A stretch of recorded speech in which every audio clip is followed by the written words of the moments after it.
Hello and welcome to another Victoria 3 Dev Diary, and this time we're going to be talking about something that is vastly important in the Victoria franchise, and that is the national market. Now, in Victoria 2, there are two main things that were intrinsically linked to each other that were, I would say, the pillars or the bedrock or the pillars. Fuck it, we're calling it pillars. The pillars of how the game functions and kind of the soul of the game. And one of those is pops, and we've touched on pops in the previous Dev Diaries. The other one is the economy. Of course, there is no economy without pops, and there's no pops without an economy because they'll all fucking starve to death. So the economy is very, very important, and if Vicky 3 is going to succeed as a game, it's got to nail the economy. It's got to nail the economy. And this is our first glimpse into how the economy works. So I'm very excited to get into it because it's important. It's very important. Before we go on to the Dev Diary itself, though, we are going to go and have a look, as always, at the Twitter teaser because there is some important things in here. So, as tomorrow's PDX Dev Diary is all about national markets, for a teaser I thought I'd show you how the market setup in Central and West Europe currently looks at the start of the game. So, this is the European market system. Of course, markets have somewhat replaced spheres of influence, which is making me think that there's got to be something else as well involved here, and I'll get into that in just a moment. But we can see we've got the various different markets: the French market here, Spanish market, Portuguese market, Austrian market, etc., etc. There is a couple of things I find incredibly interesting about this. First off, if you look here at French market, I wish I could turn that thing off. I can do that.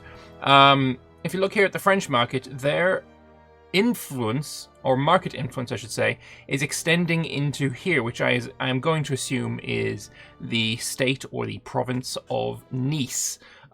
So you can see that not all of your country needs to be in the same market. You can see that as well with Hanover. Most of Hanover is in the British market, except this one province or state. I think it's going to be called a province, I'm not entirely sure. That is going to be a part of the Prussian market instead. I think that's super interesting. It's also very... I think it works pretty well, because you will also have cases where you can get treaty ports in China, for example. Getting a piece of China in your market might be the first step before you actually take Hong Kong, for example. Just having trading rights might put a portion of their land in your market. I think that's a really interesting system, having being able to split up. Half my country is going to be in the French market and half in the Austrian market, and maybe that's going to be really good for a small country, as they'll have access to both markets and be able to prosper that way. That could be amazing. Sardinia Piedmont here, by the way, it's not in no market. It's just apparently the text for it isn't actually rendering, which is interesting. Also, the likes of Lucca and Modena here.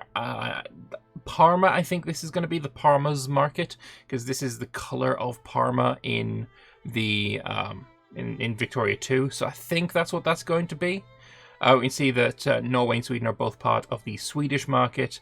And yeah, it's looking interesting. The reason I think that it's not entirely the whole story when it comes to spheres of influence is because of this.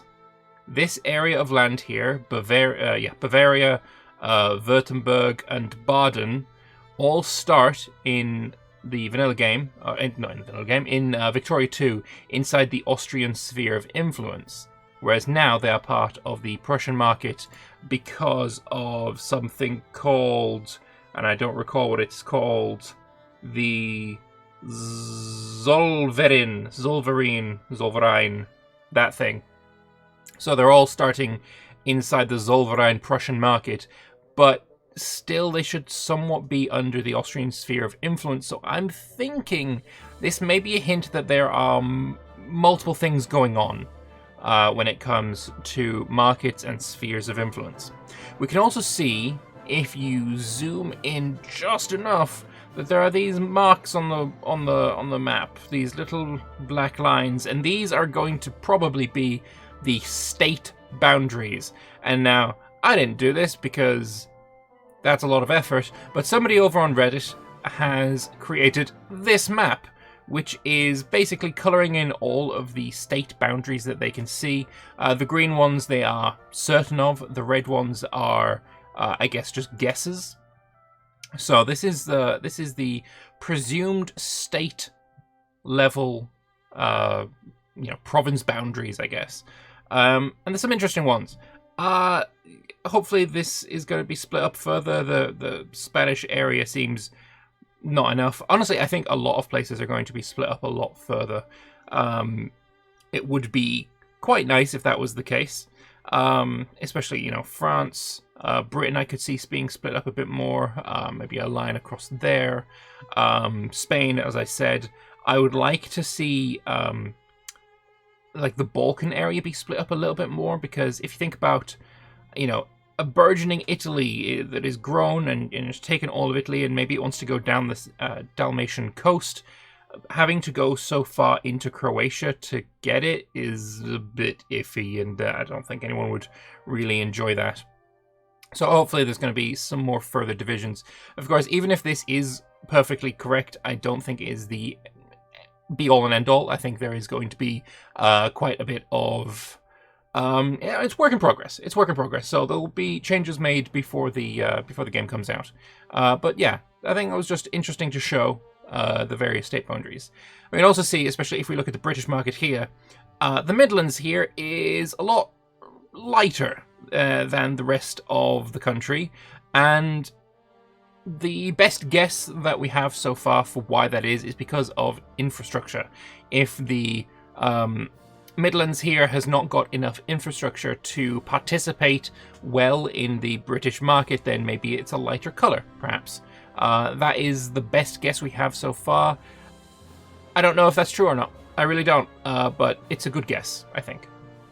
But yeah, interesting stuff. With that out of the way, let us go and have a look at this dev diary, the national markets. Now, I will say as well that the reason I am doing this a day later than the dev diaries come out is because dev comments are incredibly important, and, well, if I just skip to the end, these are all the dev comments. Yeah, there's a lot, so we're going to be going over the dev comments as well, and I thought it was just a good way to really, just wait. Just waiting is better. Alright, so let us dive into the national markets. Hello again. Today we'll dig into Victoria 3's national market system. Markets are what drives the game's dynamic economy by determining a rational price based on supply and demand for all trade goods in every state throughout the world. Expanding your national market to encompass more territory means more raw resources for your furnaces and more customers for your manufacturing industries. As your industrial base grows, so does your demand for infrastructure to bring goods to market, which is what I was saying about the Midlands. Maybe, you need more, there's more demand for infrastructure in there than they're able to supply. Who knows? We have a little sneaky peek at the French market here. It's swimming in cheap luxury furniture. So luxury furniture here, there's a lot of sell orders for it, not so many buy orders, and I guess that is why it's very, very cheap. But you can tell it's cheap because the coinage here is full of copper coins. If it was overpriced, then these would be gold, and silver, I guess, is the middle ground, and the amount of coins depending on how high or low it is. Basically, these coins are just replacements for percentage numbers, so I'm sure some mod at some point will replace the coins with literal percent numbers to see what percent of the base market price this is selling for. It's swimming in the luxury furniture, it's swimming in porcelain, and it's swimming in fruit and meat. So there's lots of these trade goods. Luxury clothes and wine are well balanced. So we've got luxury clothes here and wine, they're well balanced. All right, and but as far as luxuries go, sugar in particular has a sizable deficit, and securing a reliable source of that would likely result in improved supply of domestic distilled liquor as well. So we've got a shortage of Sugar, if you got more sugar, you could probably produce more liquor, and then that would go up. And these are above, I think, above market price because they've got more coins, but not massively so. So that looks cool. Also, something interesting here is the British presence here in the French market. And now we'll go into why that is in a bit, because they do comment on that in the dev comments. And I think maybe we'll hop there now, if I may be so bold. I'm just gonna open that in a new comment. All right. So the UK is in the French market, as seen in the first screenshot, but that can't be the start date situation, right? Britain has a little island in the Indian Ocean Territory region which belongs to the French market, so they actually contribute 0.1% of GDP to the French market at the game's start. So that is the reason for that. This makes me think that markets are based on territories, but I honestly don't know how it's going to work. This makes me a little bit confused, if I'm being honest, because it doesn't jive with my guess on Nice here, unless it's something like France has some territory in the Sardinia-Piedmont market, so France is contributing to the Sardinia-Piedmont GDP, or actually probably the other way around. The Sardinia-Piedmont have one territory in the French market, which would be this one, Nice, so it's contributing to the French market. And I guess if we hop over here, we can see Sardinia-Piedmont is in fact in the French market, so I guess that is the case. It has territory in the French market, so it's got it. So that's interesting that France has market dominance over Britain in one of Britain's territories. I don't know how that's going to happen, but I guess maybe at some point we'll learn. But yeah, very interesting. Moving on. By default, every country is in control of its own market, which typically, but not always, is centered on their capital state. Every state connected to this market capital, overland or by sea through ports, is also a part of the market. These states all have variable degree of market access, representing how well connected they are to every other state in the market. Market access is based on infrastructure, which we'll talk more about in next week's Dev Diary. Okay, looking forward to that one. All local consumption and production in states contribute to the market's buy orders and sell orders. Think of these as orders on a commodity market. Higher consumption of grain will cause traders to submit more grain buy orders, while higher production of silk will result in more sell orders for silk. All right. And then we're looking at furniture in the French market. It's a popular commodity with a growing urban lower middle class, and it's not likely its price in the French market will drop anytime soon. Assuming the appropriate raw materials remain in good supply, upsizing this market's furniture industry is a safe bet. Alright, I then got another bit of the map, showing some clouds as well. You can see a little bit of that. It's interesting that it's showing a terrain map as the overlay for the French market when you're looking at specifically furniture. I would have thought that it would be more like showing this map with this as the overlay, but I guess not. What these coins really represent, I'm not super sure yet. Maybe prosperity or average wealth, perhaps, or how much the price of this good is. I guess maybe that's it. The price of the good, in this case furniture, in each individual state. So I guess they're above market price in all of France and all of the Britain that we can see, but in Belgium it's cheaper than market price for whatever reason, is my guess. But this is also showing production, so maybe we're producing a lot, but these guys are not producing a lot, or maybe just production is the colored in bit.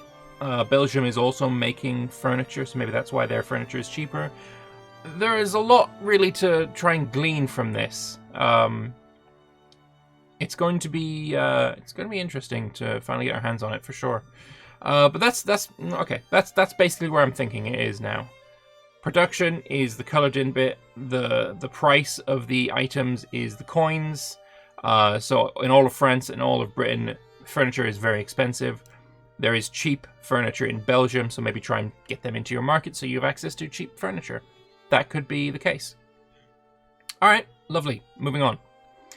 As we discussed in the goods development diary, all goods have a base price. This is the price it would fetch given ideal market conditions. All demand is fulfilled perfectly with available supply, with zero goods produced in excess of demand. So, that is the base price of every good, alright. And then, if they're more expensive, they go gold. If they're less expensive, they go copper, etc. If buildings produce more than is being demanded, each unit produced will be sold at a depressed price. This benefits consumers at the detriment of producers. Conversely, if demand is higher than supply, the economy of buildings producing those goods will be booming, while POPs and buildings that rely on that good to continue operating will be overpaying. Alright. So there is a pro and a con to a price being too expensive or too cheap. What you as the player will want to have is undetermined as of yet. When determining prices for goods across a market's many states, we start by determining a market price. This is based on the balance between a market's buy and sell orders, with the base price as a baseline. The more buy orders than sell orders, the higher the price will be, and vice versa. Buy and sell orders submitted to the market are scaled by the amount of market access the state has. This means a state with undeveloped infrastructure will trade less with the market and rely more on locally available goods. Alright, makes sense there. States with full market access will use the market price for all its goods. So if you have a lot of infrastructure, you're not going to have an issue there. But Midlands, probably not so lucky in that regard. Otherwise, only a part of the market price can be used, with the remainder of the local price made up by the local consumption and production of the goods. All actual transactions are done in local prices, with market prices acting to moderate local imbalances proportional to market access. Alright, so market prices are kind of regulatory, I guess, to prevent local prices being too ridiculous, maybe? Right, now we're looking at glass in Orsha in the Russian market. Glass is overproduced in Orsha. Coupled with a suffering market access in Orsha, this means that the glassworks there can't sell at the somewhat high market norm for their goods. I guess, okay, so glass on the Russian market is £45.7, but as it doesn't have enough market access through terrible infrastructure, perhaps. Being in Russia, that seems pretty logical. It can only sell for 39.8, which is still over the base price, I think, because you can see it's got, more than a single stack of coins, which is, I'm guessing here, but this is what I would expect to be over market price, over the base price, sorry. Which actually looks pretty normal here, because if we think this red line, perhaps, is the base price, 39.8, which is what it's at right now here, would be above the base price. It could be higher. Actually, this is actually the market price, not the sell price. So I guess, yeah, 45.7 is this white line. And then this red line will be the base price, which I would guess is 40, is what I would guess, based on the distance between 20 and 60 is about halfway through, so I would guess the base price... Yeah, I would guess the base price is 40. Whatever, it doesn't matter. Alright, base price is 40, it's above it, so that's why the line's there. Be interesting if we could have a graph for this as well. So this is actually slightly under the base price, which kind of throws away my guess at this being below that. Sorry, being above that.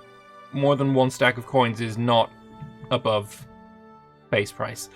Okay, I guess I'm gonna have to rethink my thoughts on those. Alright. This works out fine for the local POPs in urban centres who consume it as they get to pay less than market price. but continuing to expand the glassworks in Orsha will only lead to worsening market access for all local industries, and won't lead to a better price of glass anywhere else, since fewer and fewer of Orsha's glass cell orders end up reaching the market. We can see this development on the market price chart. The market price used to be high due to low supply, and we started expanding the glassworks in Orsha, which lowered the market price, until the point Orsha's expanding industry became a bottleneck and prices started to rise again. The last few expansions have done nothing to lower the market price, even as the local price has been steadily dropping. So I guess what you would want to do in Orsha is actually build up the infrastructure so that more of the production can reach the market and then consumption can rise, rather than just producing more. Producing more is not going to work. What you need to do here is increase the infrastructure, is what I'm guessing. This is really good. It's looking really good. It's looking really, really good. I am not unhappy with this at all.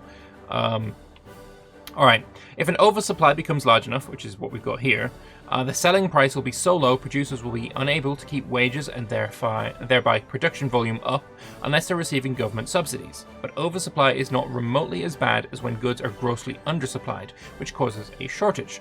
Goods being in shortage leads to terrible effects for those in your market who rely on it. For example, drastically decreased production efficiency of buildings that rely on it as an input. Shortages demand immediate action, whether that be by fast-tracking expanding your own domestic production, importing it from other markets, or expanding your market to include prominent producers of the goods. Okay, so that's really interesting. You can't just... What I'm reading from this is you can't just spam things, right? Because if you spam things, you may have an oversupply. Oversupply is bad. Undersupply, even worse. So what you're aiming for is the sweet spot in the middle, which is... It's not going to be a case of just click, click, click, click, click, click, click, build everything up and ignore it.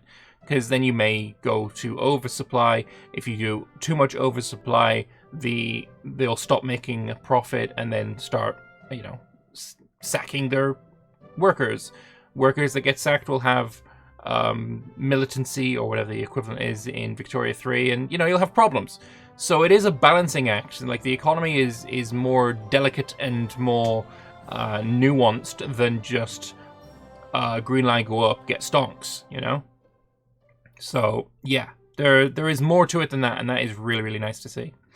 Now we're looking at the way you make good clothes, I think. Lacking access to a sufficient quantity of dyes.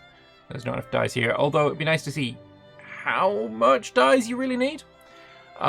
This poor textile mill can only manufacture 42 units of clothes this week instead of 126, which is entirely insufficient to make ends meet. Unless something changes, its wages will be cut to compensate, and eventually cash reserves will run dry, rendering the building inoperable as all its workers abandon it. Yeah, so that sounds pretty bad. If importing dyes, growing them on plantations, or manufacturing them in high-tech chemical plants to fix the shortage is not an option, returning the textile mills to pre-industrial, low-yield handicraft will remove the need for dyes and restore the textile mills to marginal profitability. So, you remove the dyes, you make slightly more, and you make money instead of no money. Yeah, I can see that working. Also, less expenses. The revenue is slightly more, not a massive amount more. You're only making an extra 15 after all, but that is enough. So yeah, it feels like you're gonna constantly be looking at your economy and seeing how you can, or I guess the more invested players will be constantly micro tweaking their economies to try and get the most out of it, and it's going to seem to be quite rewarding to do so. Astute observers familiar with previous Victorias will note that there are no goods stockpiles involved in this system. Right, this is the only part of this that actually worries me. The only part of this that worries me is no goods stockpiles, and that is for one reason only. I don't care if you can't stockpile clothing. That doesn't bother me. That's not an issue. The problem is military goods. If you cannot stockpile military goods,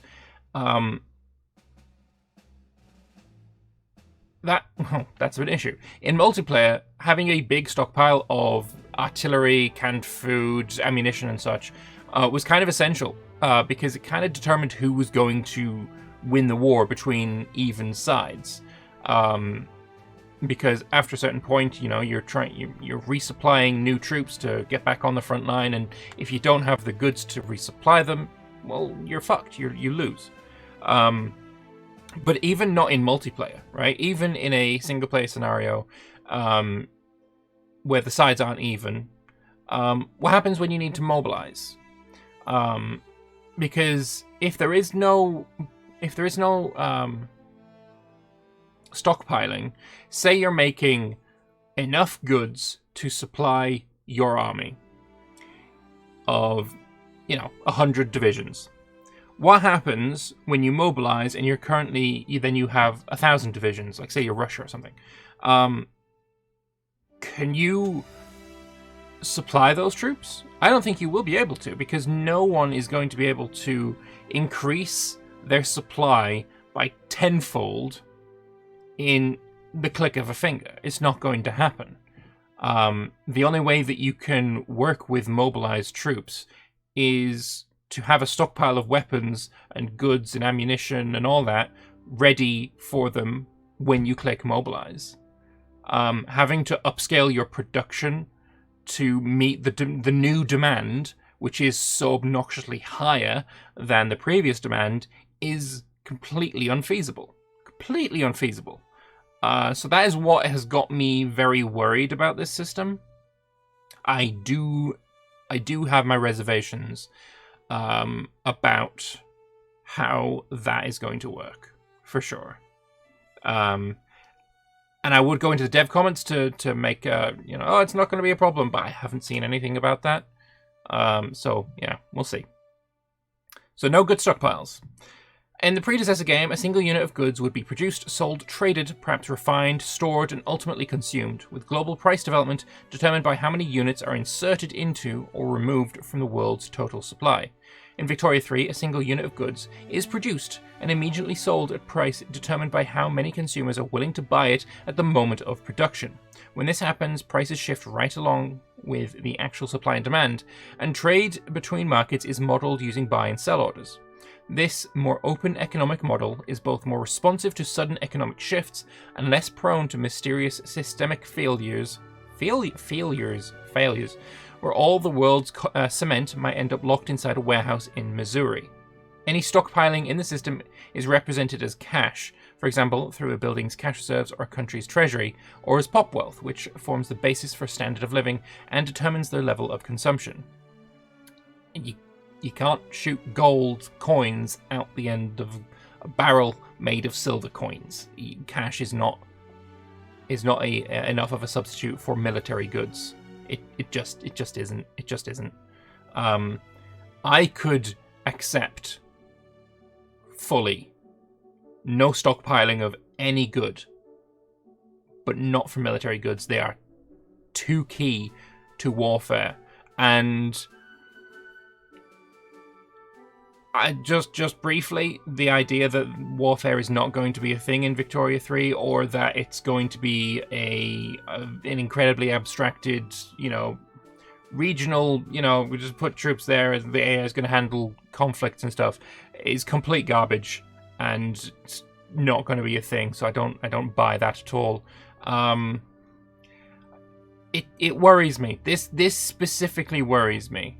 Hopefully in the future we'll get something that's going to be like, oh yeah, no, it's totally fine. There's actually a completely different system for this that's completely, don't worry about it, it's fine. Maybe. We'll see. Also, how are you going to be able to do military goods at all? Because if you're producing ammunition, if you're producing small arms, you're producing artillery, and you're not at war, do you just immediately sell these into the ether? Do you stockpile them as cash? Can you then convert that cash straight away back into the goods that you need? Is that how it works? Because I don't know if I'm all on board with that. It's it's a worry. It's a worry. That's the only part of this that's really worrying me. As the economy nerds, you know who you are, will by now have intuited, this lack of goods stockpiling in turn implies that Victoria 3 we have moved away from a fixed global money supply introduced in Victoria 2. The main reason for this is simply due to how many limitations such a system places on what we can do with the economy in the game. With Victoria 2's extremely restrictive and technologically challenged closed market and world market buying order, it simply wouldn't have been possible to do the things such as goods substitution, trade routes, dynamic national markets, transportation costs for goods, and so on in the ways we have. I love the idea of transportation costs for goods. That is something I really, really like. Either due to incompatibilities in the system, or simply because it couldn't possibly be made performant, which is, we could have done it, but it would have chugged your PC. The performance is kind of important, and you know, if you've got a really awkward, chunky system that makes everyone's PCs run like shit, it's not a good system, and you need to remove it or change it. We believe that the complexity, responsive simulation, and interesting gameplay added by this approach more than makes up for what we lose. Again, the only thing I think we lose that we cannot lose is the stockpiles. And I know I keep harping on about it, but it's the only thing that I disagree with, so I'm going to mention it, you know. Finally, a small teaser of something we'll be talking more about once we get around to presenting the diplomatic gameplay. As you may have gleaned from the top screenshot, it is possible for several countries to participate in a single market, like the British in the French market, for example. Sometimes this is a result of a customs union pact led by the more powerful nation, but more often it's because of a subject relationship with a puppet or semi-independent colonies. In certain cases, countries can even own a small plot of land inside someone else's market, such as a treaty port, or just literally owning the land, like in Nice, is what I'm guessing. The route to expanding your country's economic power is not only through increased domestic production and consumption, but also through diplomatic and/or military means. And now we have the Zollverein, or German Customs Union, is a broad, unified market of German states controlled by Prussia. With such a union, many smaller German countries would find their economies too inefficient and trade opportunities severely hampered by geography and lack of access to naval trade. And again, I don't think this is the absolute be-all and all of markets and diplomatic weight, because again, the Austrians not being in control of Bavaria, Württemberg, and Baden is suspect. I think also Saxony should be under the Austrian sphere of influence at this point as well. But yeah, I'm fairly sure there's something going on there that we have not yet learned of. So let us now dip into the dev comments and see if any of our questions have been answered in there. So, as we said already, UK and the French market is because of the Indian Ocean territory. Interesting development of the old spheres of influence on the economic model, but I still have a few questions. Will there be any way to model purely diplomatic informal control of another country, like Bavaria and Austria? We'll get into more details on various forms of diplomatic control over the other countries in a later dev diary. It is correct that shared markets only cover about half of what the spheres of influence entailed, and this is, from Victoria 2. Will we be able to kick countries out of our national market? Generally speaking, if another country is in your market, it's because you have invited them or hold some sway over them. In this case, you can just kick them out or release them. However, in the case of a country actually holding a small parcel of land in your market, for example a treaty port, it's not that easy, and you would have to bully them into giving that territory up or take it by force. So I think this is kind of what Britain and France have. That Indian Ocean territory, it's Britain owning land inside France's sphere. I don't think it's a treaty port, though. I don't think they're going to call it that. It's just, it happens to be in that market. It could be that France can kick Britain out, and that island will no longer be in the French market. It could be that way. You may be able to add and remove your own land from your own sphere, your own market, perhaps. I don't know. If said island was kicked out of the French market, could Britain immediately add it into their own, or is it automatically added into their own? Can a piece of land be in two markets at once? I don't know. It's unclear. Can nations with puppets join another country's market, and if so, will the puppets automatically join the new market as well? Yes, puppets join any customs union their overlord accepts an invitation to. Lovely stuff.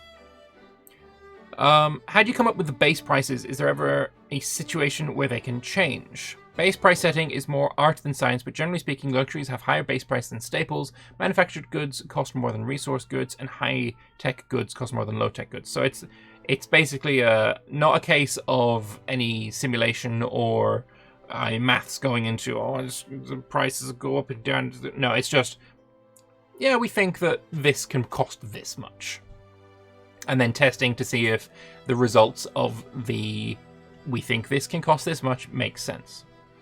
A related question would be, if we have a privately owned factory that is selling goods in a market, how do we determine profitability?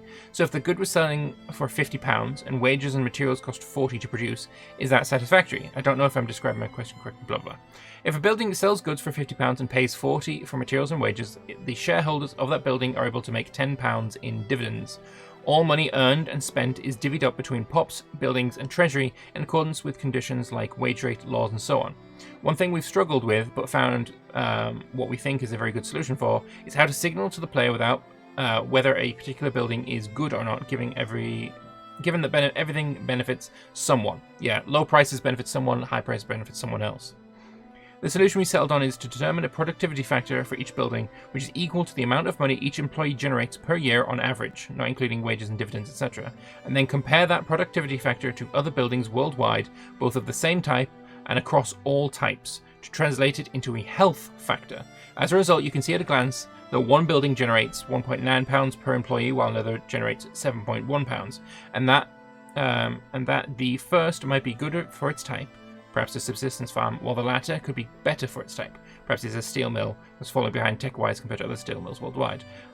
We have not seen this health factor, I think, in any of the screenshots, right? This is not something we have looked at yet. I don't see health anywhere in any capacity.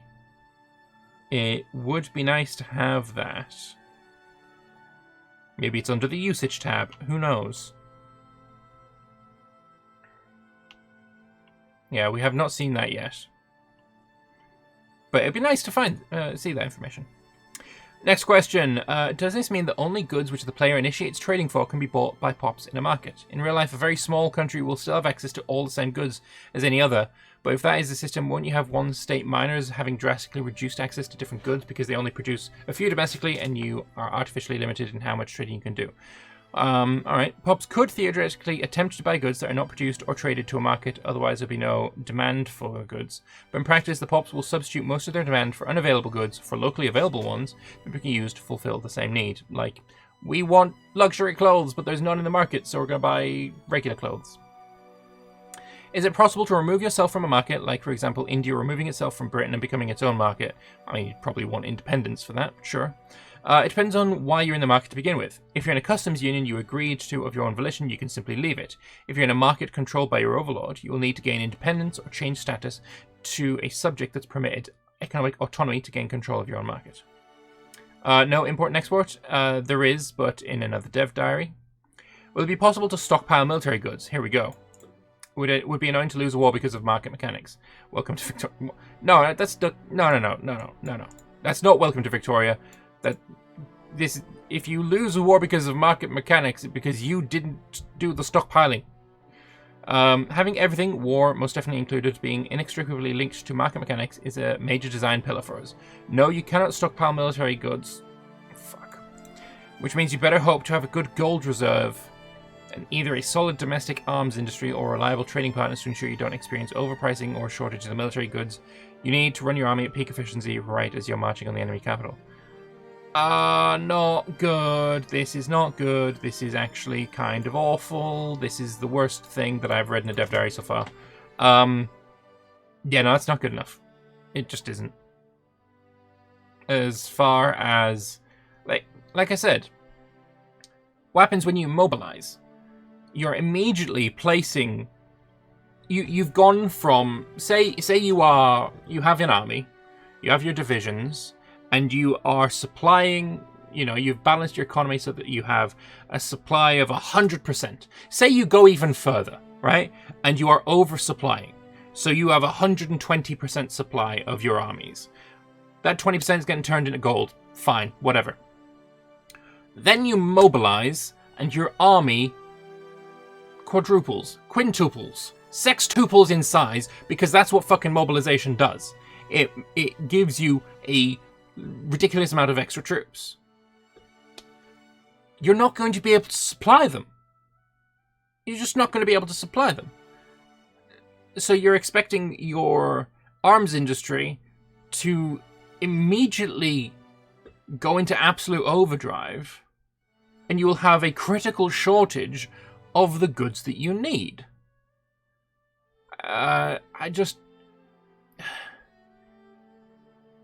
The only goods that require stockpiling for this to be a really, a good system are military goods, and I will not relent on that point. I think military goods absolutely need stockpiling.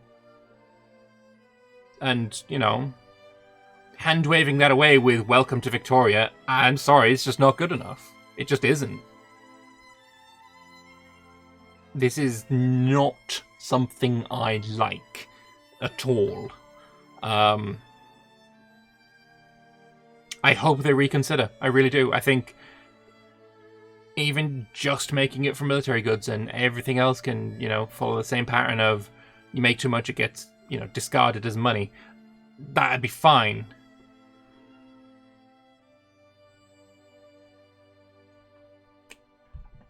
Just, this is not good enough.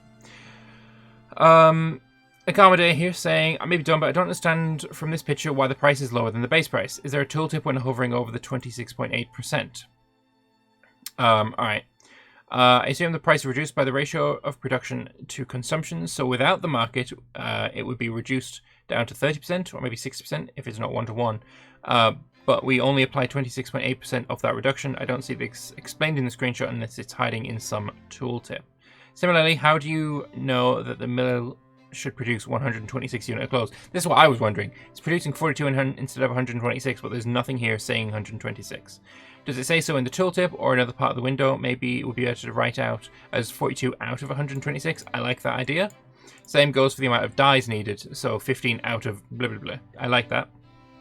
So the answer to that is 73.1% of the price in Orsha comes from the market price of 45.7. 73.1. Yeah, okay. That's the price is, yeah. Okay. 26.8% of the price comes from the local production and consumption, which is £23.9. This value is missing from the tooltip, but it's never actually important to the player. Okay. Maybe it should be. If the market access had been 0% and Orsha was completely isolated, this will be its actual price. So all those numbers added together is that number. That the textile mill would produce 126 units of clothes if it did not experience a shortage is noted in the tooltip. That, I think, should be immediate information. There is easily enough space to add it, so I would recommend, adding, both numbers on this rather than hiding it in a tooltip. Regarding currencies and money supply, like in previous Victorias, the pound symbol is not to be taken as an assertion that all trade happens in British pounds, but as a universal money symbol. I love to make a game with multiple currencies and currency market, but oh my god, the implications. The money supply works on much the same principle. The pound is any arbitrary unit of value, not the literal banknote. When the money is stored in your treasury, it's a gold reserve. When you're running a deficit, it's the debt principle. When a pop has some money left over, it's converted into wealth. When a pop lacks money, their wealth is drained. The money supply, or value store as it were, is a total sum of treasuries, building cash reserves, and pop wealth, if you want to think of it that way. Alright. I'm okay with that. I mean, it's the same way, like, every game has got a single currency, even when that wasn't the case. In EU4, for example, all money is in ducats, even when, that's like one country used ducats and other countries used different currencies. In Imperator, it's just called gold, but everyone calls it ducats. And then in CK3, I think it's just called gold as well, but everyone calls that ducats as well. I will probably end up calling this ducats as well, because it's become the universal paradox currency, for me at least. I'm okay with that being all how it is. That's not an issue for me. But I do think Agamede raises good points, especially here. Having the actual numbers, well, if it's in red, show what the actual number is, rather than making us hover over it for a tooltip. Because especially for dyes, like, oh, I've got 15, I could just try and import some, or I need to hover over it to find out how many I actually need. I don't think that's good enough. It's so super easy to just add the actual number that is required, right? And that wouldn't take much effort at all. Next up, is it the state's own infrastructure level or some weighted average of the respective nation's infrastructure across all their states that influences the state's access to its national market? Because it would be weird if, say, New York can enjoy great access to the USA market by simply building up on the coast, while the majority of the Great Plains are undeveloped wilderness, bypassing the transcontinental railway and the like, which are essential for the East Coast to have access to the riches over the Appalachian Mountains. Next week, but as a spoiler, no, it's not a national average, and rails are a must for New York to get access to large quantities of the resources from the Great Plains. Okay. Bit confused on the UI for the price of goods. As far as I can understand it, silver coins represent the price of the good is more expensive than goods with bronze coins, yet meat is cheaper than furniture. Yeah, it's relative to their base price, not relative to a universal just number. Big stack of gold is high demand, low supply. Small stack of copper is low demand, high supply. Okay, so it's not rated on base price at all. It's supply and demand. Okay. All right, now that's different from what we've been told before. Let's go and have a look here. So there is big stack of gold is high demand, low supply. Small stack of copper is low demand, high supply. So there is a high supply, but low demand. Sell orders versus buy orders. But market price is determined primarily by supply and demand, so you could technically think that it's both. Right? I'm not crazy on that one. The market price being lower than the average means that there is more sell than buy. So I guess it is technically both.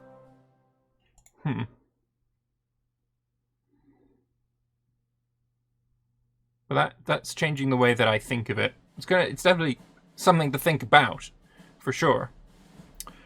I assume there's some kind of stockpiling, right? I fucking hope so. Like if you declare war, your armies don't instantly go from 100% effectiveness to 0 if your supply of arms was created by the enemy in the war, but rather drop based on some rate. In the same way, I'd assume pops don't literally starve to death overnight. In this case, not managed by the player and very limited but existing, perhaps modified by tech. There's some inertia in the system, yes. For pops, the inertia is their wealth, which represents their savings. For shortages, including shortages in the military, there is a duration of time during which the penalties pile up. Some military goods are needed to sustain your armies and navies, even in peacetime. And it doesn't really answer the question, though, does it? Could you give an example of a country which trading city is not the capital city? In the US, the capital is Washington, the market capital is New York. Fair enough. Could you confirm whether the goods shortages will actually prevent training of units or building of factories, or will only increase the cost to do so as a function of demand versus supply? If demand merely exceeds supply but not by so much that a shortage is indicated, the price will increase until it's prohibitively expensive. But goods shortages, which kick in when demand outstrips supply by a good margin, will drastically slow down the efficiency of all buildings. Military, industry, construction, etc. This affects all functions of buildings. Okay, so there's a bit of wiggle room in there. I really hope you'll reconsider this decision. Yeah, no, I'm clearly not the only one talking about stockpiling of military goods.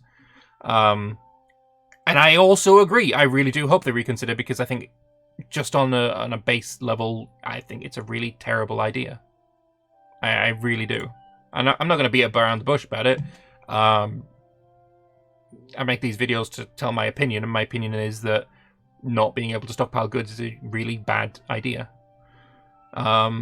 Military stockpiles would insert a bit of inertia into the military system, which he's saying there nothing is impossible. Means the economic aspect of warfare becomes relatively less important, since your gold reserve already effectively acts as a stockpile. It kind of doesn't, though, does it? It really doesn't. It doesn't. It just doesn't. Having military equipment stockpiles would mean 2 buffers would have to be depleted before the country runs into any kind of trouble. Not really, because if you run out of military things, yeah, you can try and buy them. But if you can't buy them, then what are you going to do? Say you're late game, you're in a world war, and the vast majority of the production of artillery is in Germany, and you are playing as France. In the system as we can kind of understand it here, France is going to be using its money to buy military goods, but there are none. So that stockpile is irrelevant. Because if the mass producer of artillery is Germany, you can't buy from them anyway. So your stockpile of gold is irrelevant.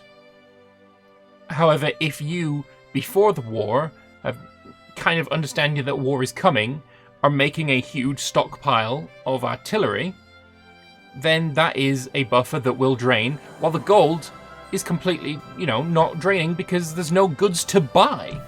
A stockpile of military goods is essential. It's actually essential. I straight up don't agree with this reply. From a design perspective, it doesn't make a whole lot of sense. I mean, it does, though, given how the rest of the economic and military systems work. This is the only thing, right? We don't know how the military system works, so it could be that I'm wrong. That is benefit of the doubt, devil's advocate kind of thing. I just can't see it. The military system would have to be vastly different to anything we've seen before, which I really hope it's not, because the idea that one proud Bavarian, for example, had in his crazy theory, I don't like at all. I really hope that's not the case. I could possibly see it working there, but I don't see that as being a good system in and of itself, so no. No, the reasons are, I mean, hopefully they will become clearer. Hopefully the reasons why a stockpile is essential will become clearer to you guys. Straight up.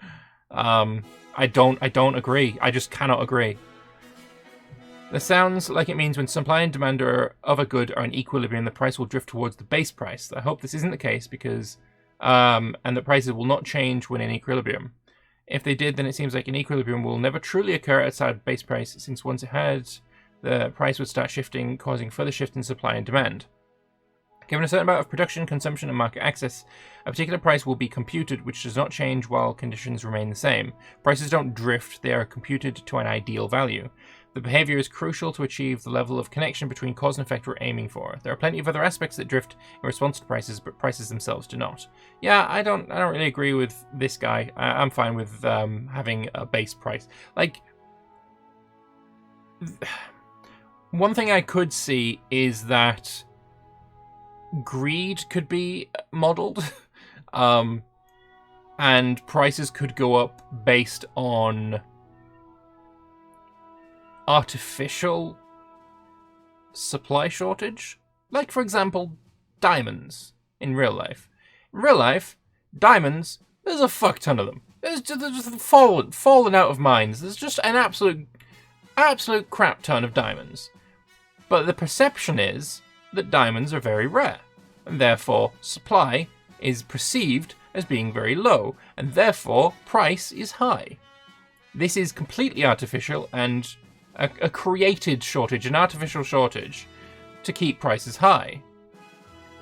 If that could be the case, I'd be totally fine with that. That'd be, but I could still see there being a base price there. Like, if supply and demand of diamonds were exactly equal, then yeah, the price would probably be equal across the board. Until you take into account greed, basically. Yeah, I'm fine with the system of having a base price. That's not something I'm worried about. Reading this, I have a fear that markets might be too rigid. I don't. I have the opposite fear. Why isn't it possible for a country to be split between many markets? It kind of is. I mean, it looks like it. Sardinia-Piedmont is in the Sardinia-Piedmont market and the French market. Britain clearly has a market. Where's the market picture? It's here. Britain is clearly in a market, and yet at the same time, Britain is in the French market. Whether you call that splitted, or not, I mean, it's up to you. Also, he already answered this on the design of no stockpile, but to some degree this isn't realistic. Agreed! Solid agree. Warehouses exist and logistics as well. What happens if your arms producing region is invaded for a month? Do your army collapse because you have no supply whatsoever? In earlier versions of the internal build, we actually had countries split into multiple markets, trying out a variety of design solutions for this, but none of them resulted in satisfying gameplay, as keeping track of all your markets and managing goods flow between them felt like more of a chore than anything else, and made it very difficult to understand the overall economic situation in your country. Moving to a single national market basically just made for a better game, as it allowed the player to focus their efforts and have a far better understanding of the consequences of the actions they're taking in that market. That said, we haven't completely ruled out having special cases like separate colonial markets if we can get that working in a way that doesn't create the problems I mentioned above. So this isn't a case of, Britain has access to the French market. It's Britain splitting up the British market into multiple markets. Would be bad, but Britain having access. Is it Britain having access, or is it the island having access to the French market? Because London being able to get goods from the French market because of that island is not realistic. I don't think that's going to be the case. It's going to be that island in the Indian Ocean is going to have access. I think that's going to be it. And honestly, I think probably the reverse is going to be true as well. If we saw the British market, say this was the British market, I reckon we would see France in it as well. Because France has the... it wouldn't really be a treaty port, but they have a port in India. I believe is it Madras? Either way, it's on the east coast of India. One single port that they have at the start of Victoria 2. I have a feeling that one port is going to be inside the British market, and I think that is going to be a case that in the British market, France is going to be a member as well. Even if very, very minorly. Okay. Is it correct to interpret this as saying it's impossible to buy more of a good than what is being produced just as a higher price? Oh, it's possible, not impossible. Yes, to a point. It's important to understand that this is intertwined with the decision not to model goods stockpiling.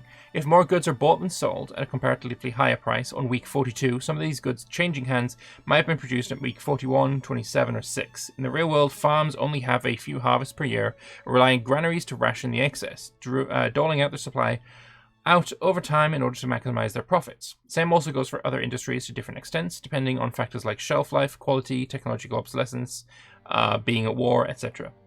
I put the war in. In Victoria 3, the stockpile behavior is abstracted such that for as long as demand and supply remain balanced within some kind of reason, we assume that goods are available but expensive until they're not, and that goods produced sell for a price, even if it's not an end consumer that particular week. The end result is arguably more realistic, since goods actually being completely unavailable to buy at any price is and was a very rare and disruptive thing. But the demand for military goods goes up during warfare by a lot. So unless you're going to model, your own factories suddenly, turbo boosting their production by 1,000%, you're just straight up not gonna be able to do it. I don't understand why there is such a blindness to this problem. Would you consider introducing a similar modifier, excess of supply, to avoid buildings consistently overproducing?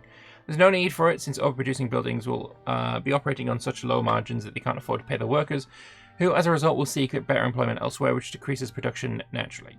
Okay, so it's not going to be catastrophic because those workers will just leave and go elsewhere, but it's still not something that you're ever going to want. Just clarifying, the Victoria 2 model, which was only possible to buy goods that were actually produced and unsold goods were just thrown out for no money, is gone. Pretty much everyone's need is always supplied unless demand-supply ratio passes a threshold, and then there is a shortage hit. So potentially it's possible to just operate the world economy at a pre-shortage deficit level indefinitely. Can't the world, in particular in multiplayer, be locked into an endless subsidy war? So yes and no. Yes, the Victoria 2 model of omnipresent national supermarket that everyone shops at is gone. No, everyone's needs are not always perfectly supplied, since their ability to pay for their needs is dependent on their purchasing power. All purchasing economic agents do have stockpiles in the form of cash reserves or wealth. Depleting those will result in adverse effects on actual people. Which is why I'm not opposed to other goods being, not not stockpiled, because there is a difference between a pop's needs, which is every good, the building's needs, which is every good, and the nation's needs, which is, you know, the military supply. Because a random pop isn't going to be using artillery. It's not some advanced fucking plow. They're not Jeremy Clarkson. They're not going to explode a field to plow it, you know? It is essentially a nation-specific good. So I think these nation-specific goods should be stockpiled, because it's kind of fucking important. You know? Maybe you could have a building called a warehouse that you could build, and the more warehouses you have, the bigger your stockpile could be. And, you know, if you go over your stockpile limit, then you start, you know, just selling it as, you know, cash reserves. But, I don't know, I'm really, really not happy, and the more I've read of the responses, the less happy I am about the idea of not having a military stockpile. And I know I keep banging on about it, but I honestly think it is that important. For example, if the price of grain is very high, this will adversely affect the workers and owners of food industries, and those pops who survive on baking their own bread in the short term, while the owners of farms will enrich themselves. In the longer term, food industries can't pay high enough wages to retain their employees. Both output of groceries and demand for grain will decrease. Eventually, this will balance out the food industries, but at the expense of farm revenues and wealth of pops who rely on groceries. No, you can't operate the world economy at pre-shortage deficit level indefinitely, as this will deplete pop wealth, which will reduce demand and devastate the profitability of the buildings. And when this happens in a single country, the people will eventually rise up and or emigrate. And then finally, yes, you can try and fix underproductive issues with subsidies, but this means paying tax revenue to keep production up. This cannot possibly be sustained long term in anything but specific segments of an economy, typically strategic ones that under industries rely on. Alright. That'd be true if base price is close to an equilibrium price, but it can't be so for all markets and all technology levels. I don't know what he's talking about here. Let me have a look.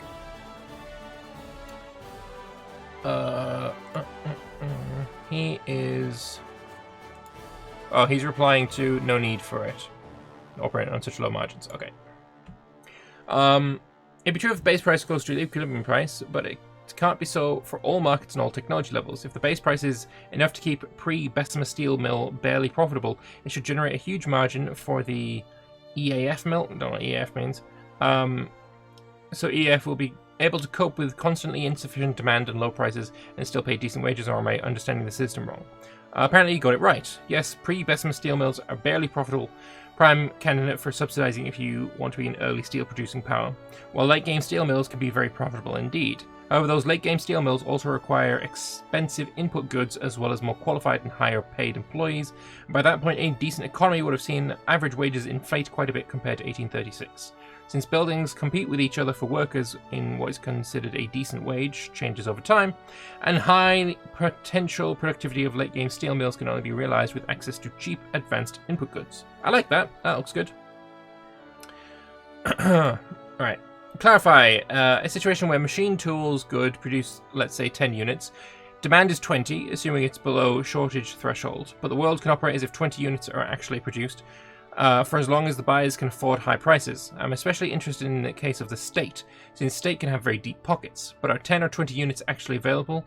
And if 20, whose pockets the difference for those 10 units that were not produced but were bought from somewhere? In Victoria 2, there was a curious dynamic where you had to create machine tools factories, or your chance of rapid industrialization was zero. Markets simply wouldn't have supply to actually build those factories. In Victoria 3, that wouldn't be the issue. As long as I'm willing to shell out the extra cash, I can industrialize Russia in 1936, and for a few years the world will just create machine tools out of thin air for me. Then, question, where will the money go? Or does not closed system also mean the money could be paid out into thin air for goods provided from it? Yeah, no, I think basically the gist of his comment there is, are the goods coming out of thin air because of the threshold that was talked about, when you have a shortage, as long as it's not passing the shortage threshold, it's just going to be more expensive. And after the threshold, then there's going to be no machine tools. Alright, so if you have zero access to tools, the shortage mechanic will ensure you cannot industrialize. If you have some access to tools, but your demand for it is somewhat higher than that, you'll be paying a lot more to industrialize than your more capable competitors. Yeah, but you're paying a lot more than what? If you don't have access to the tools, you pay more to get access to the tools, or you pay more because you're inventing tools out of thin air? He's not really answering the question.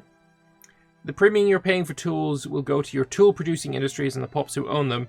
If your tool supply comes from those imports, it means greater profits for tool producers in the exporting countries. But are the exporting countries losing more tools, or selling, I guess, more tools because you have a shortage? And you're buying them from, more expensive? Are they going to make more money? And, are the tools actually going to be coming from somewhere? Alright, so why couldn't they be modeling the old system? This is the last question. One fundamental example is that when supply is insufficient and you have to distribute it between prospective purchasers by some rational mechanism. So when you have a steel mill and 100 pops who all want to buy coal, who gets to purchase what fraction of the available supply? Option 1 is determine some priority sequence. For example, buildings always buy first, then pops in order of descending wealth. This means that the steel mills might buy up all available coal, leaving pops with excess money but no heating.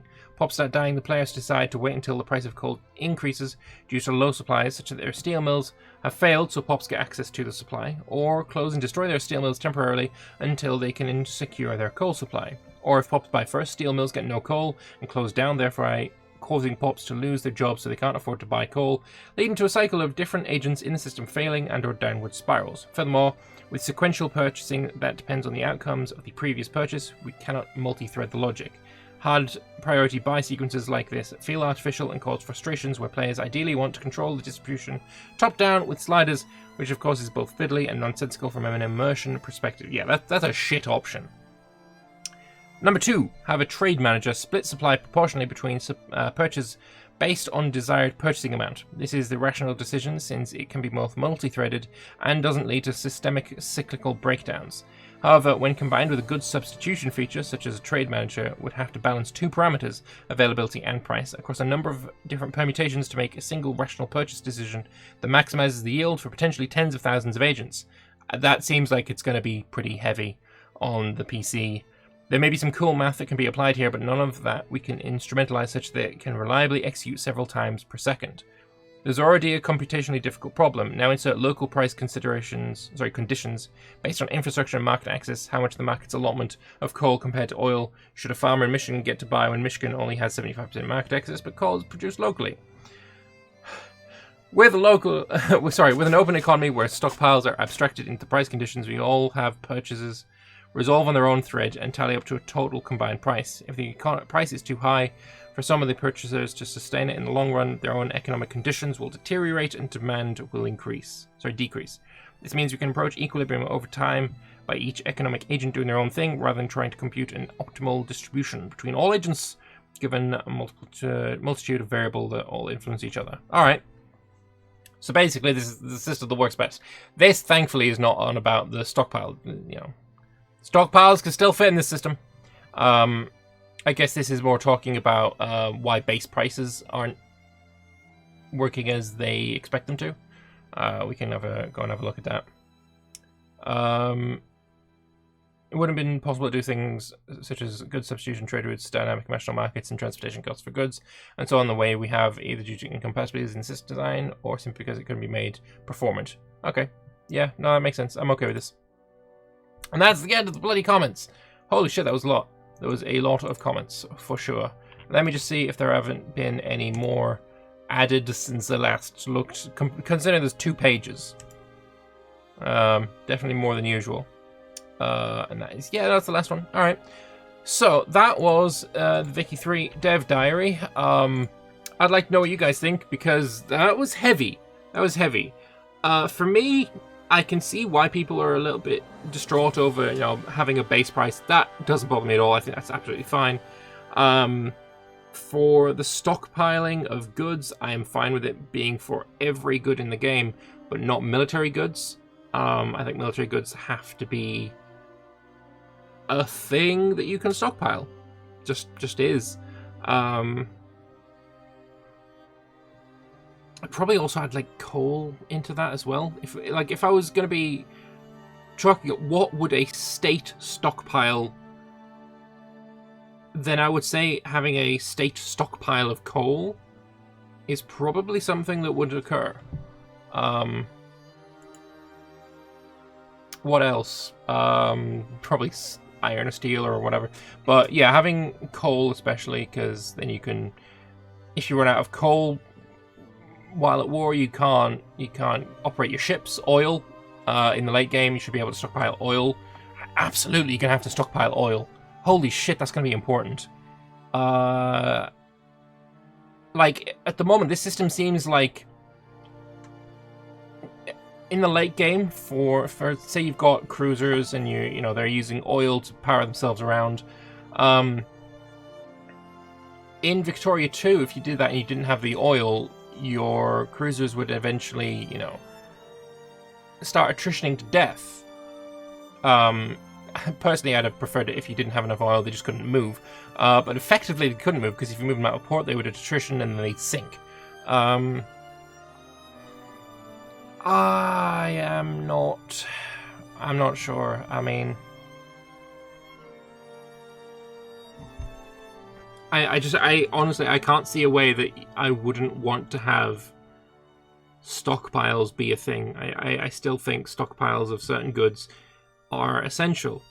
Military goods, coal, oil.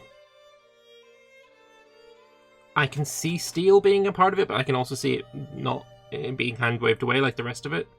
Coal and oil for sure need to be stockpileable. And you could even add some things in to do with that. Adding warehouses, adding in... what's oil stockpiled in? Big fuck-off barrels. I guess they can go in warehouses as well, just in barrels. Yeah, I really feel those need to be stockpiled. Yeah. Do you agree with me? I'd like to know. Please let me know in the comments if I'm barking up the wrong tree. I know this has been an incredibly long Dev Diary video, probably the longest one that I've done so far. But there has been a lot to talk about. But my voice is starting to go, so I'm going to leave it there. Thank you very much for watching. Please let me know your thoughts in the comment section below, because I want to know if I'm alone here, or if I'm on the money, or what have you. I really want to know. So, yeah, let me know. I'll see you next week for a Dev Diary about infrastructure. But until then, thank you very much for watching, and I'll be off now. I need a drink. Bye-bye.